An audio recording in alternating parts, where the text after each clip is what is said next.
मनोबुद्ध्यहङ्कारचित्तानि नाहं न च श्रोत्रजिह्वे न च घ्राणनेत्रे न च व्योमभूमिर्न तेजो न वायु चिदानन्दरूपः शिवोऽहं शिवोऽहम् ಮನಸ್ಸು ಬುದ್ಧಿ ಚಿತ್ತ ಅಹಂಕಾರ ನಾನಲ್ಲ.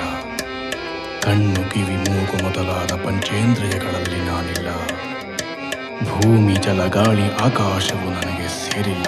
मनोबुद्ध्यहङ्कारचित्तानि नाहं न च श्रोत्रजिह्वे न च घ्राणनेत्रे न च व्योमभूमिर्न तेजो न वायु चिदानन्दरूपः शिवोऽहं शिवोऽहं शिवोऽहं शिवोऽहं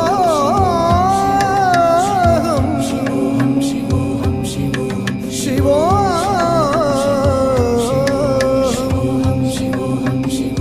शिवोऽहं न च प्राणसंयो न वै पञ्चवायु न वा सप्तधातुर्न वा पञ्चकोश न वाक्पाणिपादौ न चोपस्थपायु चिदानन्दरूपः शिवोऽहं शिवोऽहम्